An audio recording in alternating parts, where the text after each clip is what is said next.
Assalamualaikum warahmatullahi wabarakatuh. Waalaikumsalam warahmatullahi wabarakatuh. Alhamdulillahirabbil alamin wassalatu wassalamu ala asrofil anbiya'i wal mursalin sayyidina Muhammadin wa ala alihi washabihi ajmain, amma ba'du. Sahabat religi Kantor Kementerian Agama Kabupaten Bantul yang berbahagia, selamat berjumpa kembali dengan kami dalam acara Talk Show Transformasi Layanan Umat Kantor Kementerian Agama Kabupaten Bantul. Alhamdulillah, pada kesempatan kali ini telah hadir bersama kita narasumber yang tidak asing lagi, pemirsa. Beliau adalah Ustadz Yulianto. Assalamualaikum Ustadz Yuli. Waalaikumsalam warahmatullahi wabarakatuh. Ya. Baiklah para pemirsa, pada kesempatan kali ini Ustadz Yulianto ini beliau adalah penyuluh agama Islam fungsional Kabupaten Bantul yang sekarang beliau bertugas di Kapanewon Kretek. Betul. Leresnya. Ya. Pemirsa, pada kesempatan kali ini Ustadz Yuli nanti akan memberikan kepada kita tentang tema yaitu makanan halal haram sesuai dengan ketentuan syariah. Dan nanti ini tentu akan berhubungan tentang sertifikasi halal ya, Ustadz ya. Oke. Untuk itu Pak Ustadz Yuli, tentu banyak masyarakat, sebagai masyarakat mungkin ada yang bertanya tentang apa namanya sertifikasi halal ini. Tapi para pemirsa sebagian mungkin pengen tanya tentang bagaimana atau sebenarnya apa sih yang disebut dengan halal itu, Ustadz? Monggo, Ustadz. Assalamualaikum warahmatullahi wabarakatuh. Waalaikumsalam warahmatullahi wabarakatuh. Alhamdulillah, sholatu wassalamu ala rasulillah amma ba'dah. Jadi halal itu diperbolehkan secara syar'i, diperbolehkan secara syar'i gitu aja. Biasanya kan ada gandengannya dengan halalan thayyibah kan gitu. Makanya ada kalimat tambahan namanya thayyib. Thayyib itu baik, tapi baiknya baik secara fisik. Baik secara fisik itu kalau thayyib. Ada lagi yang beda lagi namanya khair. Khair itu baik juga, artinya baik, tapi baik sifat-sifatnya. Sifat-sifatnya yang baik itu thayyib. Nah, ada lagi gabungan dari thayyib sama khair itu namanya sholih. Makanya sholih itu ya baik dalam sifatnya ya, dan juga baik dalam fisiknya. Jadi dua-duanya sudah masuk kali ini. Lah kalau halal itu sendiri diperbolehkan secara syar'i, sumber makanan itu dipastikan harus halal betul dari sumber-sumbernya itu. Jadi arahnya nanti ke sana, Bu. Kita mencari sumber yang halal, yang betul-betul itu diperbolehkan secara syar'i dalam ajaran agama kita. Gitu. Ya. Oh iya, terima kasih Ustadz Juli. Ustadz Juli, apa itu namanya?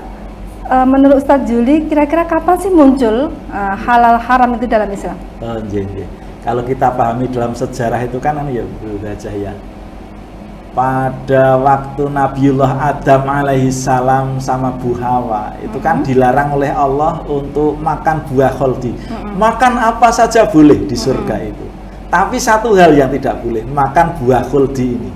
Subhanallah, ternyata ini gangguannya berat. Yang namanya iblis itu memang dicipta Allah secara sempurna, tapi sempurna menurut tujuan Allah mencipta.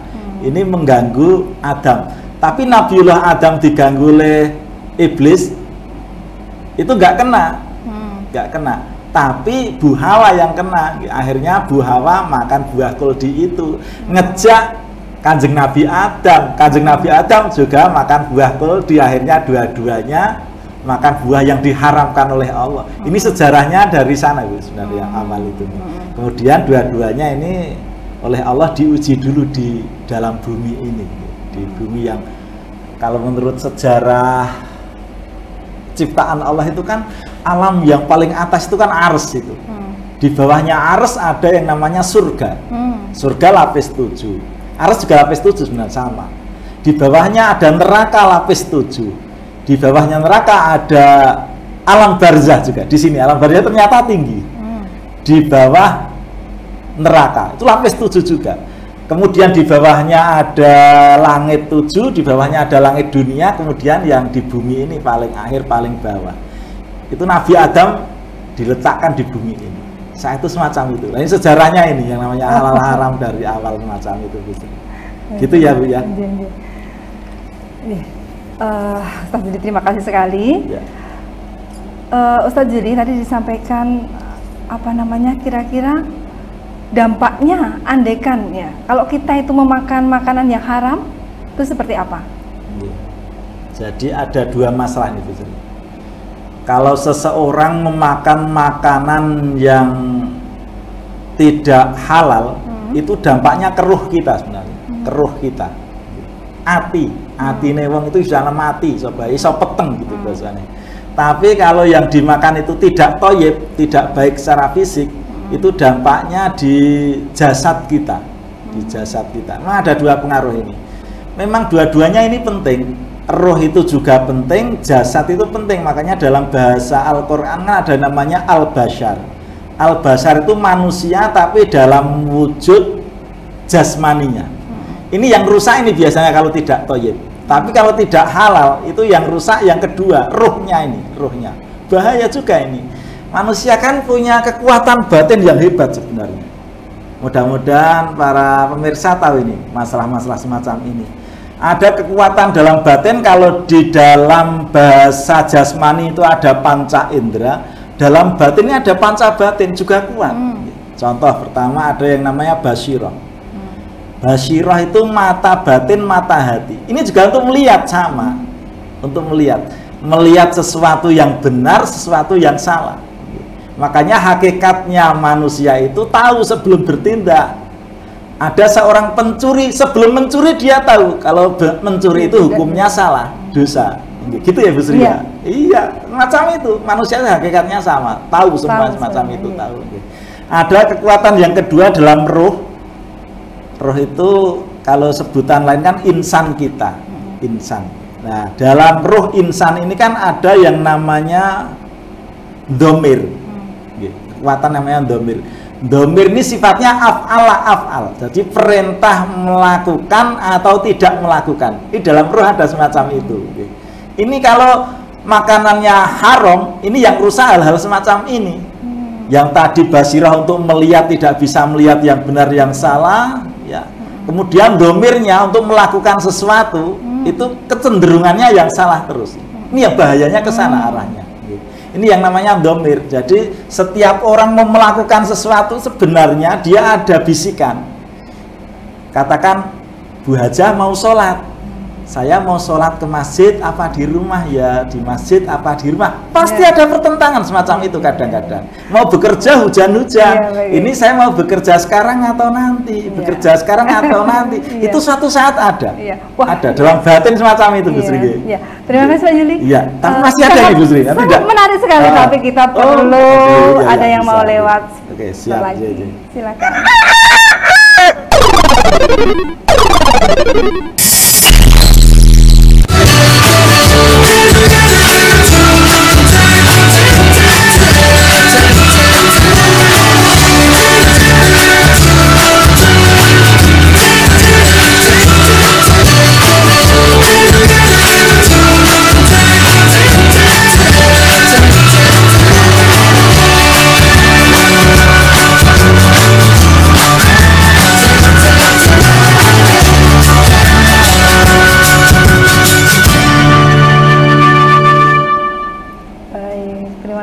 Jadi ya tadi sangat menarik sekali dampaknya ya.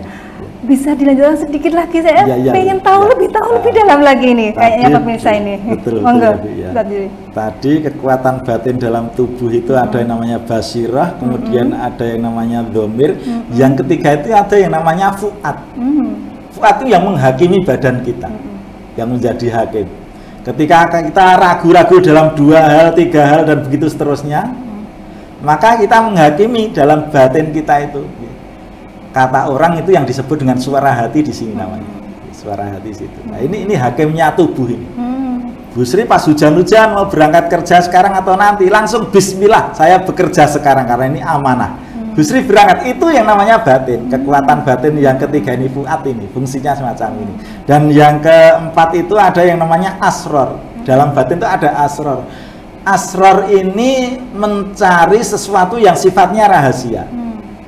Katakan Bu Sri semacam ini, punya anak-anaknya kecil, masih usia TPA, berarti tamannya masih taman bermain, usia bermain.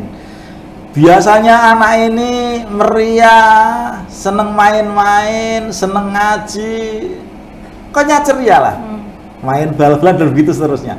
Suatu saat kok diem saja, orang Jawa bilang ngelentruk, ngelentruk ya Pak Bu Sri ya, nah dia diem gitu.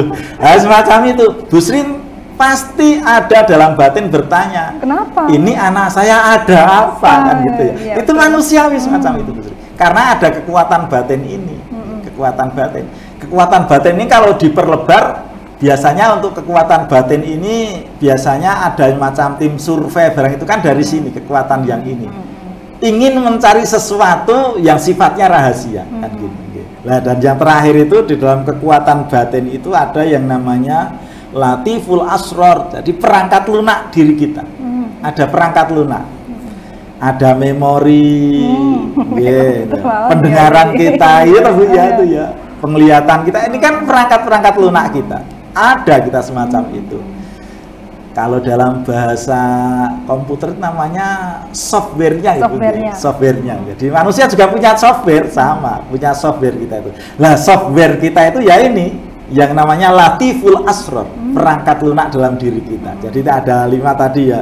Ada basyiroh, ada domir, ada fuad, terus ada asror, ada latiful asror. Ini 4, ada 5 ini, penting ini. Nah ini kekuatan batin yang disebut orang namanya insan ini, yang ini insan itu akunya manusia ini. Kita sering menyebut kalau aku itu kan di dada kita. Jadi kekuatannya di sini ini, maksudnya 5 ini. Aku kita itu, aku kita, ruh kita, insan kita. Kan dalam bahasa Arab Anas yang artinya manusia wujud lahir batin, Bashar manusia dalam wujud lahir saja, insan dalam wujud ruhaniyah saja, kan gitu. Ngerti ya Bu Sri ya? Subhanallah, ternyata seperti itu ya Ustaz ya. Wah, apalagi kalau ini dihubungkan dengan makanan, ya istilahnya kita berbicara tentang sertifikat halal ini Ustaz. Ini berarti kita harus berhati-hati sekali. Betul, ya, berhati-hati sekali. Mau makan ya katanya ya, itu harus benar-benar berhati-hati. Ini bagaimana campurannya, andaikan ya kan Ustaz, apalagi bahannya, ini juga harus berhati-hati dan berhati-hati sekali kita harus memilihnya. Soalnya juga untuk tubuh kita, untuk perkembangan tubuh kita. Nah, baik Ustaz, kita kembali lagi ya, dalam artian kita berbicara tentang sertifikat halal ya, karena kita bicara tentang makanan. Nah, ini bagaimana kegiatan sertifikat halal di Kemenak ini, Ustaz? Alhamdulillah ya Bu ya. Saya semakin lama semakin bangga dengan Kementerian Agama itu Bu. Jadi sangat memperhatikan hal-hal semacam ini. Memang penting sekali, memang sangat penting sekali, masalah halal haram ini memang sangat penting sekali. Akhir-akhir ini tahun 2023 ini kan Kementerian Agama melaksanakan program sehati itu ya, sertifikat gratis. Ya, gratis gitu. Sertifikat halal gratis gitu. Ya, sertifikat halal sedikit yang kita sertifikat halal gratis gitu, tahun 2023 untuk pengusaha mikro ya. Jadi ya mikro ya, karena kasihan kalau rakyat kecil untuk membiayai sendiri, kita kasihan. Nah, ini program yang sangat bagus sekali. Makanya kita usahakan nanti semaksimal mungkin kita bantu warga-warga, para pengusaha-pengusaha kecil ini agar bisa melaksanakan sertifikasi halal yang gratis 2023 ini. Kemarin programnya udah sangat bagus sekali kemarin ya Bu Sri ya. Iya, kemarin di tahun mandatori kemarin. Mandatori kemarin ya. Berapa kemarin itu Bu? Berapa pasar yang kemarin kita kunjungi se-Indonesia itu? banyak, tapi untuk yang 1 lebih juta Bantul mungkin ya? lebih, ya lebih, Subhanallah. soalnya ke Bantul aja nambah 2. Iya, gitu dua, ya. jadinya 4 Subhanallah. tempat. Insya Allah dari sisi kemanfaatannya sangat manfaat itu Sangat ya. manfaat. Karena Misalnya, antusias dari pedagang itu ya Allah di pasar-pasar sangat tinggi sekali ya. Iya, betul Semoga sekali. ini bisa membawa nama baik Kementerian Amin. Agama dan bermanfaat Iya. juga, Amin. terutama untuk warga masyarakat kita, terutama para pemilik usaha PU-nya kita Bu. Itu ya Bu ya. Oke, terima kasih Ustaz Juli. Kita ada yang lewat lagi? Ya, silakan. Oh ya. Ustaz Juli, apa sedikit closing ini karena Iya. sudah tinggal sedikit lagi. Mohon untuk sedikit, mungkin ada yang ingin disampaikan Iya. untuk closing kali ini? Ya, saya sampaikan untuk para pemirsa, terutama para pemilik usaha, manfaatkan waktu yang sangat baik ini untuk mendaftarkan sertifikat halal gratis ini untuk tahun 2023. Ngeten ya, dimanfaatkan betul karena waktunya ini hanya 1 tahun ini. Entah nanti ada perpanjangan lagi atau tidak, kurang begitu tahu. Iya, betul. Nanti. Tapi manfaatkan dulu. Oh, gratis, ada yang ngurusi. Silahkan nanti menghubungi teman-teman yang ada di KUA. Iya. Teman-teman di KUA insya Allah siap untuk membantu saudara-saudari semuanya. Nanti insya Allah siap. Nanti udah insya Allah gratis itu. Nanti diurusi oleh teman-teman. Kurang apa ya? Insya Allah gratis, sudah enak semacam itu. Itu aja Bu. Iya, terima kasih Ustaz Juli ya. Baik para pemirsa yang mungkin di manapun berada ya, Ustaz Juli mungkin punya apa produk ya kan, sebagai pelaku usaha dan mungkin punya produk untuk segera segera untuk mendaftarkan sertifikasi halal ya. Tadi bisa disampaikan oleh Ustaz Juli untuk bisa mendatangi KUA setempat yang terdekat ya Ustaz Juli. Di sana banyak para pendamping PPH ya, pendamping proses produk halal, dan rata-rata semua teman-teman dari penyuluh agama Islam fungsional dan juga dari teman-teman penyuluh agama non PNS. Segera untuk bisa mendaftar ke sana, insya Allah akan kita layani ya Ustaz Juli. Siap, ya, terima kasih. Ya, begitulah Ustaz Juli. Baiklah para pemirsa, terima kasih Ustaz Juli atas informasinya. Semoga giat sehati 2023 Kementerian Agama ini sukses dan membawa nama baik Kementerian Agama dan bermanfaat untuk masyarakat pada umumnya. Amin ya Allah. Amin. Sahabat religi Kementerian Agama Kabupaten Bantul yang kami hormati, demikian talkshow layanan umat Kementerian Agama Kabupaten Bantul. Semoga bermanfaat untuk kita semua. Kami berdua, andaikan ada kurang lebihnya Ustaz Juli dan saya Sumiaton ada kesalahan, mohon maaf untuk dimaafkan. Akhirul kalam, wassalamualaikum warahmatullahi wabarakatuh. Waalaikumsalam warahmatullahi wabarakatuh.